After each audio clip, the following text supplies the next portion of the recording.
Aquarius, Sun, Moon, Rising, and Venus placements. And of course, ating mga cross-watchers, magandang araw po sa inyong lahat. Welcome or welcome back po dito sa Bono Magus PH. My name is Angel Francio Feliciano. Now, in today's video, Aquarius, alamin natin kung ano yung mga gabay, mga mensahe, at mga payo ng universe at mga guardian angels, mga gabay mo para kayo ay maging successful sa inyong larangan ng trabaho, karera, love life, lahat ng aspeto ng buhay ninyo, no? At para matupad ang mga pangarap niyo sa buhay. Now, paalala lang, Aquarius, at sa lahat po ng mga nanonood, lahat ng tarot readings ko dito sa YouTube channel na to ay general reading, so ibig sabihin, hindi po lahat ay makaka-resonate. Ayan, umpisa natin with Saving Grace. Next energy is Answers Unfold. Isa-isahin to natin mamaya. Serene Haven. Last oracle card, you have the Vortex of Change. Ayan, and then kukuha din tayo ng mga tarot cards para sa karagdagang mensahe, payo at gabay para sa iyong kaunlaran, para matupad ang mga pangarap ninyo, para maging successful kayo sa lahat ng aspeto ng inyong buhay. Ayan, again, kunin nyo lang kung saan kayo nag-resonate dito, Aquarius, at iwan yung hindi. Okay? Tignan natin kung ano pang mga additional information para sa inyong payo, mensahe, at gabay. Ayan. You have the Star card. This is your power card, Aquarius. The Star. Ayan, next, you have the Knight of Cups. Ayan. Next energy, you have the Six of Wands. And last but not the least, you have the Eight of Wands. Ayan. So, isa-isahin natin to ngayon. First payo, mensahe at gabay para sa Aquarius is saving grace. Sabi dito, forgiving yourself and others heals the wound and lets you free. Ayan. So, I think yung spirit guides mo at si God at ang universe, ina-urge ka, Aquarius, na i-release mo na ang mga matagal mo nang kinikimkim na galit, or kung hindi mo pa rin hanggang ngayon, hindi mo pa rin kayang patawarin yung mga taong nagkasala sa'yo, may atraso sa'yo. I think in order for you para makausad, kasi burden yan those are what we call emotional baggage or emotional burden. So, ina-urge ka ng universe or ni God, mga angels, na i-release mo na yung mga burdens na yan. So, embrace clarity and let go of what no longer serves you. They don't serve you. Those feelings, pag nag-harbor ka ng mga negative feelings in yourself, in your emotions, energy ang tawag yan, those are creative blocks. Nag-create ka ng balakid sa inyong tagumpay. Ayan. And allow new insights to guide your path. I think talagang ginagabayan ka, the fact na binibigyan ka ng payo para tuluyan ka ng maging successful sa inyong buhay, makausad, umunlad, para to sa iyong kaunlaran, Aquarius. Let go of those negative feelings, mga hinanakit, kailangan nyo talagang pagpapatawad para sa inyo yan, para sa sarili niyo, para makausad kayo, para maka-move on kayo. Releasing negative energy that's when you attract abundance, prosperity, and financial opportunities, Aquarius. Alright, next is Answers Unfold. Keep your mind open and be willing to learn from this experience. Make a change. Embrace growth, Aquarius, and seek new paths and welcome transformations with an open heart. I think meron talagang mga pagbabagong mangyayari sa buhay ninyo, Aquarius, with regards to your love life man yan, sa karera nyo man yan, work, job, sa negosyo, business, or anything else na masasabi ninyong pwede yung pagkakakitaan, sideline, or any other financial opportunities. I feel like your angels are guiding you to the right path. Now, in order for you to become successful, you have to embrace change. Lawakan ninyo, be open-minded about this new experience. I feel like there's a new experience coming your way. May paparating na mga opportunities na some of you Aquarius, mahirap din yung some of you, hindi lahat, parang hindi bukas ang yung isipan about this. I think ina-urge ka ng universe at the spirit guides na buksan ng yung isipan, buksan ang isipan ninyo para maliwanagan kayo na ito lang pala ang may mga paraan pala na talagang kailangan ninyong i-embrace, tanggapin, i-embrace na para sa inyong kaularan yan, para kung ano man yan, I really don't know exactly. It could be a new way of making products. It could be anything. So, the key here, the message here is be open to changes. Buksan yung isipan ninyo. Ayan.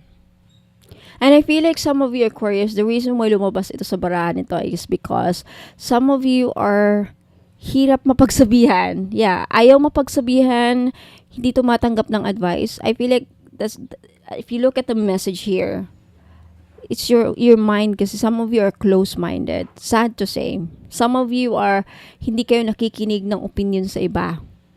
Yung iba sa inyo Aquarius feeling para kasi kayo lang tama. Kayo tama lagi.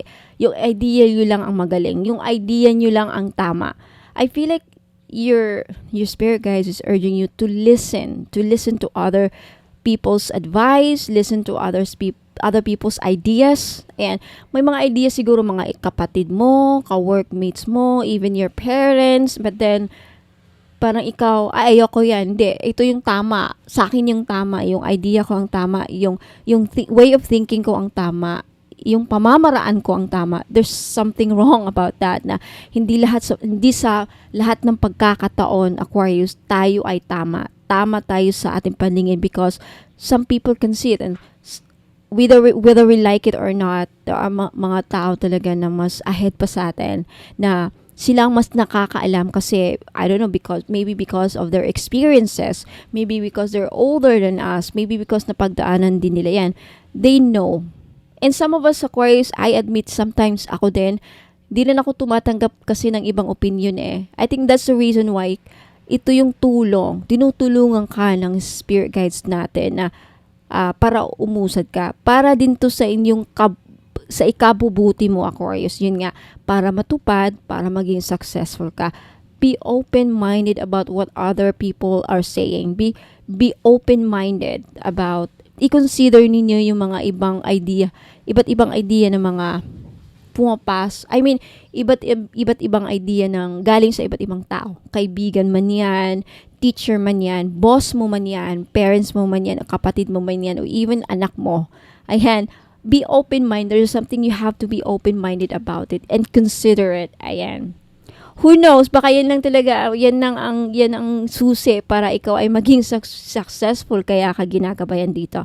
Okay. And next, Aquarius is Serene Haven. Embrace tranquility as your refuge, where serenity blossoms and peace enfolds your being. Harbor of peace. I feel like ina-urge ka ng mga gabay mo Aquarius at ng universe na make your life peaceful at umiwas sa mga gulo. Okay?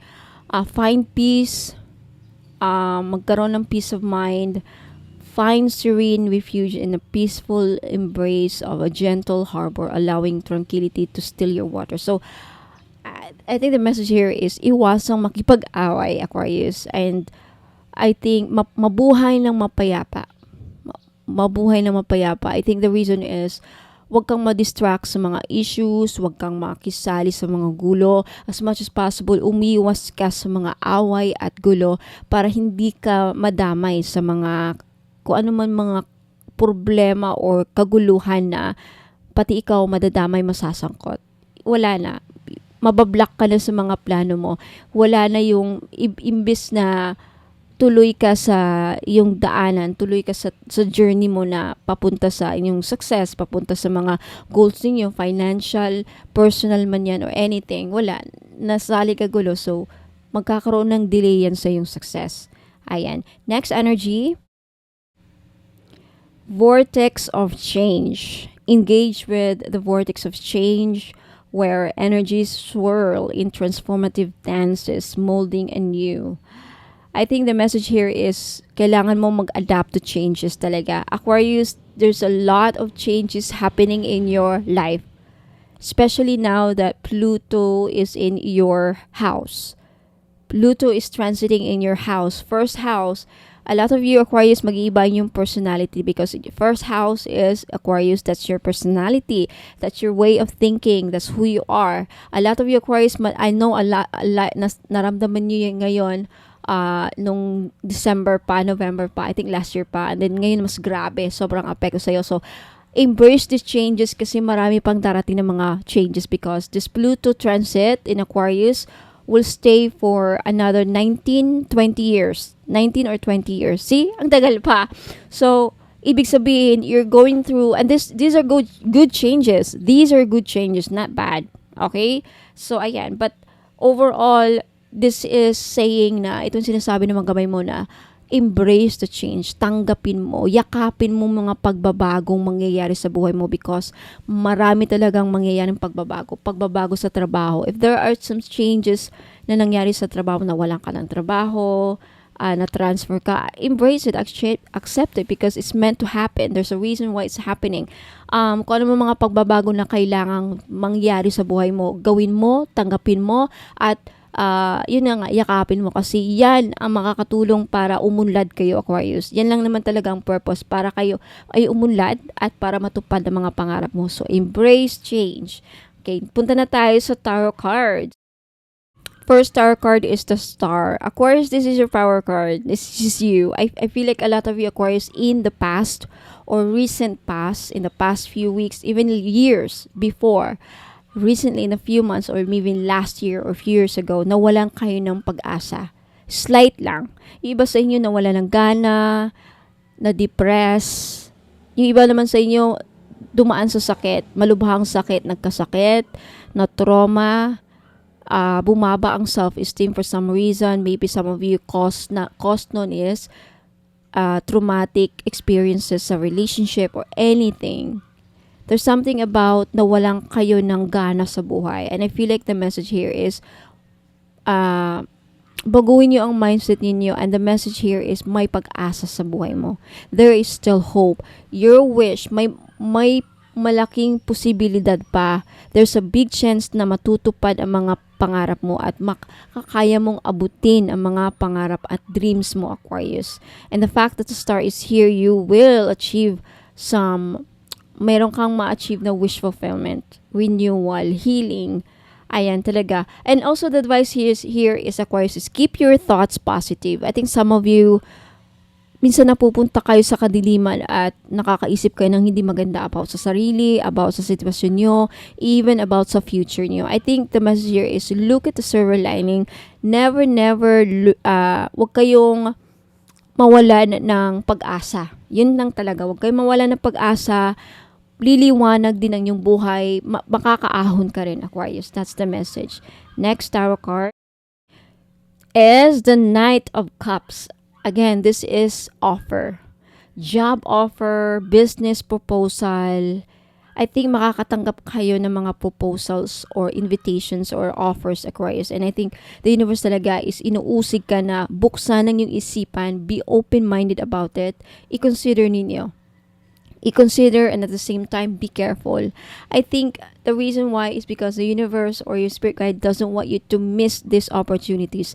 Ayaw nila na ma-miss mo itong mga opportunities na darating. These are opportunities na ikakatuwa ninyo.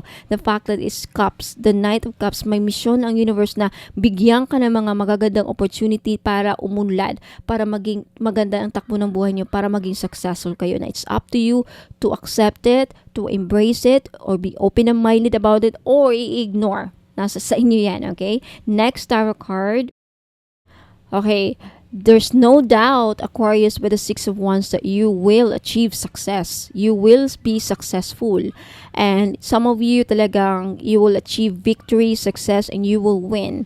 You will win. You will be a winner throughout this Pluto in transition. Pluto in Aquarius transit. Throughout, I think, for the whole, a lot of times this year and the next 19 years, you will come out as a winner. I think makaka-receive ka rin din ng recognition, but I feel like the message here, the advice as well here is, Huwag masyadong mapagmataas. Six of Wands kasi masyado. The negative notion, the negative energy about the Six of Wands is mataas ang pride, mataas ang tingin sa sarili, be humble. I think the message here is when you achieve success, be humble, Aquarius. Ayan. That's the message para maging successful ka, because if you're not humble, the universe will humble you. Wow, how? Kukunin nila yung mga, kung ano mang na-achieve mo, ibabagsak ka. That's how the universe will humble you kung mapagmataas ka. Okay, ayan, next. Last but not the least, Aquarius, you have the Eight of Wands. I think the message here, payo and advice is, huwag magpadaloy-daloy, Aquarius. Huwag nang magpa-daloy-daloy sa mga gusto mong gawin. Take action agad. That is the Eight of Wands. Take action. If there's something that you want to do, if meron ka gustong simulan, para matupad ka, gawin mo na. Wag ka nang wag nang killing time. Wag nang magpa-delay. Kumilos ka na agad. Take action and do some movement. Move na. Kumilos ka na. I think that's really the message. And I feel like it's time to really take off. I think it's time to really get started na. Kumilos ka na. Umpisahan mo na. Especially for those of you Aquarius na meron kang idea. I think a lot of you have an idea. May gusto kayong gawin. Magnegosyo, mag-sideline, gawin to, project or anything. But I feel like some of you are paurong-urong sulong because of this negative. Inuunahan kayo ng mga negative thoughts. Right?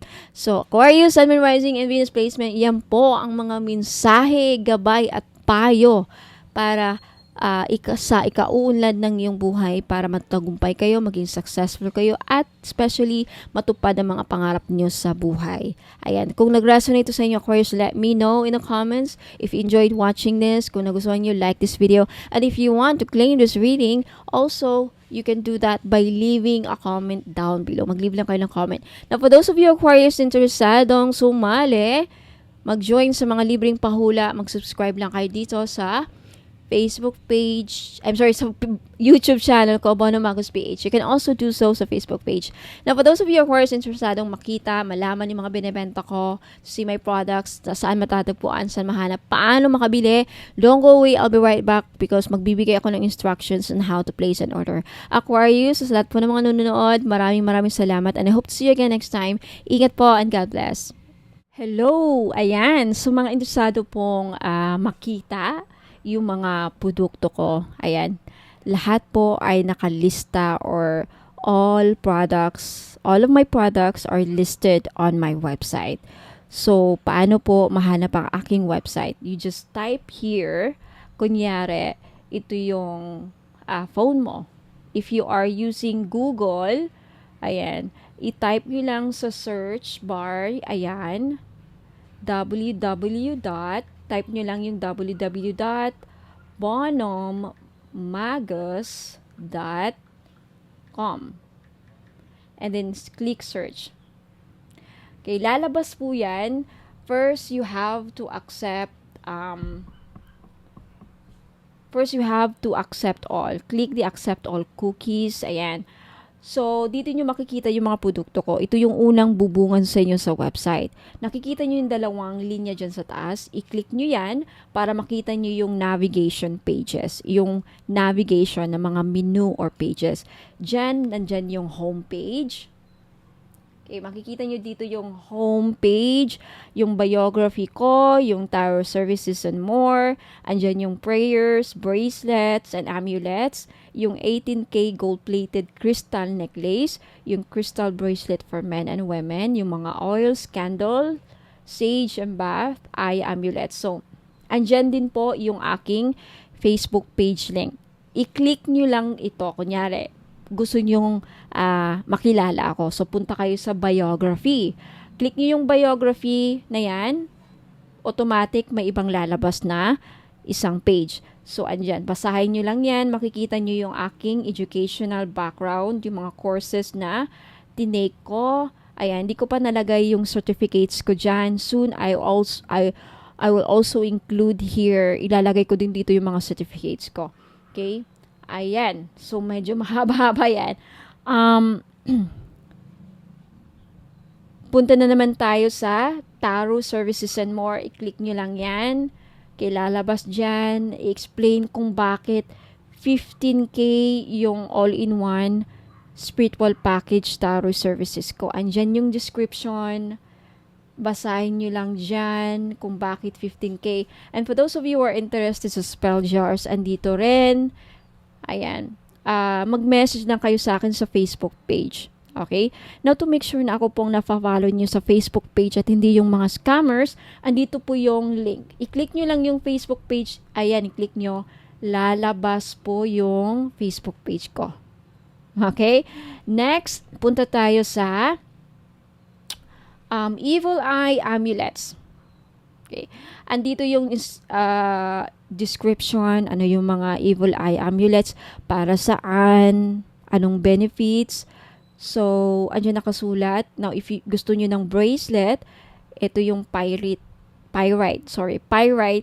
Yung iba pronunciation pyrite. Okay, 1,980 each, may kasamang freebies. Andyan yung description, andyan yung explanation, ano mga benefits, ano mga uses, instructions kung paano gamitin or paano how to take care of your jewelries. Andyan yung Evil Eye, i-click natin yung picture. Okay, yan yung price, 390. Andito rin yung nakasulat yung mga prices. Now, if hindi nyo alam paano bumili dito, okay, kung wala kayong PayPal, just take a screenshot of this item. I-screenshot nyo to at ipadala nyo po sa akin sa Facebook page. I-message nyo po sa akin dito. Okay, na yan ang mga gusto nyong kunin. Para pag gusto nyong bumili, para alam ko yung gusto nyong bilhin. Dito nyo titignan sa website ko yung mga items. I also have mga crystal bracelet for men and women. Hindi pa nakumpleto yan, pero soon makukumpleto na. So each picture, i-click nyo lang para makita nyo yung mga description, anong mga benefits. This one is 500, yung malachite with rose quartz. Ayan. And also ask if available pa, mga madam, ha, kasi sa website minsan hindi ko na-update yung website ko. Minsan meron doon nakalagay sold out pero available. Minsan nakalagay na available pero sold out. Okay, just ask kung available pa. Again, take screenshot of the item. Yan, screenshot nyo yan at ipadala nyo sa akin sa Facebook page ko. Along with the price, kung meron price, ayan. Take screenshot of the item. What else? I also have mga oils. Okay, oils and candles. I have kajiput. I-click nyo lang yung mga picture na yan to see the description and the prices. Ayan. Always click here. Marami pa kayong madidiscover. And for prayers, libre lang ang mga, mga prayer. Pwede nyong tignan, pwede nyong kopyahin, pwede nyong screenshot, pwede nyong libre lang dito tumingin ng mga prayers ko. Libre ninyong ma-access. Kagaya niyan, all-in-one red string prayer. Sa mga nakabili ng all-in-one red string, dito nyo makikita yung mga prayers at sa mga ibang items. Okay? Yan lang muna ang na-include ko ngayon. Soon, all will be included there. At sa mga 18 gold-plated crystal necklace, andyan yung mga pictures. Just take a screenshot. Like kung gusto nyo yung rose quartz, take a screenshot of this item at isend you again sa akin sa Facebook page. No, andyan yung price, 390 po. 390 na po. Dating 500. Mikana quality yung mga yan, ha, mga madam. Sa mga nakakabili ng Mikana, ganyan po ang quality. The same with Mikana. I think that's all it. Marami pa actually, mga bracelet. I have also jade. Mga jade dito. Ayan. This is to prove na talagang quality. Tignan nyo yung video dyan. Ayan, yung video. Nakalagay yung mga video dyan to see. Para makita nyo yung quality ng jade ko. Okay. Ayan yung description. Take a screenshot of the item na gusto nyo kunin at basahin nyo yung mga yan, mga madam. Diyan nakalagay yung mga uses and benefits.